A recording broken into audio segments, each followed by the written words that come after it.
Without Ironsides repeaters making it to release, I've struggled to pin down a solid sort of purpose for the unit other than just being more handgunner, basically. And certainly in some matchups, their specific brand of more handgunner will be quite useful. They are quite similar. They do have less unit models, notably. We have a unit of handgunners helpfully here from Flying Taco as he faces off against the Dwarves. Strap yourselves in. It's going to be quite the shootout as a land ship gets multi-hit by those cannons. We'll talk about that more in just a second. Just to finish up this comparison, yeah, they don't actually do that much more missile damage. In fact, it's 517. Yeah, 517. Same missile damage. They have the same weapon. It's just that the Ironsides fire much faster with a 7-second reload rather than the Handgunners' 13-second reload. So nearly 50% faster. They've also got just much better stats overall. Again, there are 50% less of them. So in terms of actual DPS output, you know, the fire rate making up for that to a degree. I don't know. In terms of actual results, they're probably a little bit better also due to their accuracy. Of course, their fire rate does get even better with the extra reload skill of Black Powder Discipline. It takes 10 seconds for them to set up, but the extra reload skill in particular does mean in the specific niche instance where they're kiting, which won't be often because they are only 33 speed after all, but certainly against the Dwarfs they can kite slow Dwarven infantry, and yeah, they might need to in this specific matchup. So this is one matchup where they can shine. I've seen a few other replays of them being good in some other niche applications, but let's see how they do here in the hands of Flying Taco, the veteran. He's got a couple of handgunners and then 3 Nuln Ironsides with the Master Engineer, some Hawkland long rifles, and a land ship getting regrowth and trying to use its full power to escape the wrath of those cannons. One thing about land ships and the Thunder Barge, to be honest, it's true of a lot of different kind of chariot and large type units. They're running straight towards the cannon, and they get hit by a cannonball. It's possible for the cannonball to sort of hit the unit model multiple times, essentially resulting in a bunch of extra damage. So you saw the result of that land ship there getting hit. It is the one fatal flaw of the land ship, and certainly is a weakness against factions with cannon-type artillery. I think Creative Assembly is investigating it. I'm not sure if they'll be able to get it fixed, because it is a bug. It's not an intended behavior. It affects, again, other units as well, not just the land ship, but it's a notable example right now. And then, yeah, the Steam Tank Lord against the Thunder Barge. Thunder Band, of course, in competitive play, but this is a ladder game, so it's allowed. Miners with blasting charges here. I should say a quick battle game, not a ladder game. There's a notable difference. Quarrelers, Dwarf Warriors, and Grudge Rakers protecting against any shenanigans. Got the 3 cannons there in quite the hefty battery with Malachi just buffing them all up here with Artillery Master. Eyes of Grugni as well for extra range and armor-piercing damage. Quite the powerful artillery box there. He's also going to be, of course, healing the blimp if need be, which certainly, there's any armor-piercing missiles that actually have a chance of hitting the blimp, it is gun units, right? The much faster missile speed means they can actually get much better hits than something like an archer-type unit, right? See the steam tank getting hit also there by the cannons.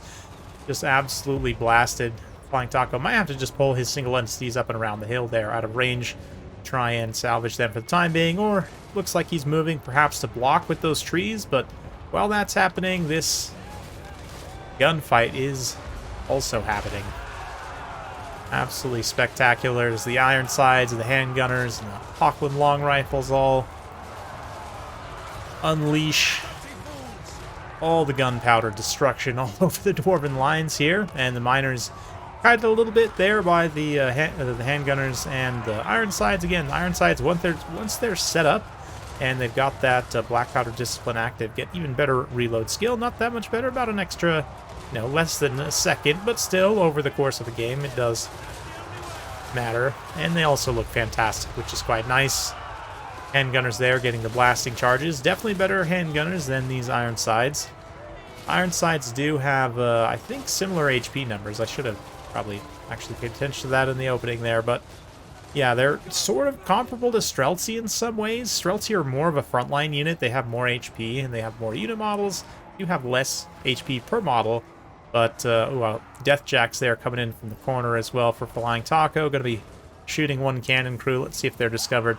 Deathjacks have to be top 5 most useless ROR given that their range is only 120 and they have snipe and stock, which means they get spotted before they get a chance to use these at all. But there you go.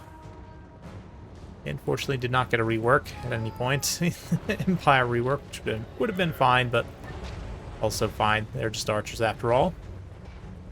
But Dwarfs kiting back here, and this is where, I mean, even though the Ironsides aren't benefiting from the Black Powder Discipline, just their overall faster fire rate means they can potentially get set up and start shooting here better than regular handgunners, and more so they just provide extra, extra firepower in a situation where you want to put your resources into your shooting, right? And not really try and fight in melee too much. Certainly seems to be what Taco's plan was here. And it's been very effective. He did a bunch of damage to that Thunder Barge while it was up close there as well, making its attack run, forcing it back. So both players, single entities, kind of just hanging out of range for now, but Landship and Master Engineer can be savaged by those cannons in an instant, as we saw, so certainly not safe even with the amount of healing done to them. But likewise, the Blimp, I don't know, has it actually been healed by Malachi all that much? Might be forgetting to use it, which is fine. Definitely happens to me. But let's see here.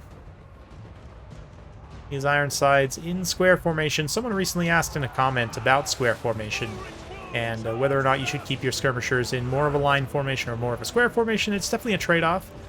Keeping them in line formation makes them less vulnerable to, like, artillery, certain types of AoE damage, like a line spell, for example, right? A wind spell like Number Pendulum and Burning Head will still mostly kill them if they're in line regardless. But if they're in a block formation, something like a cannon shot, for example, will kill a lot more of them, as we saw there with those Ironsides taking a few cannon shots from the Dwarves.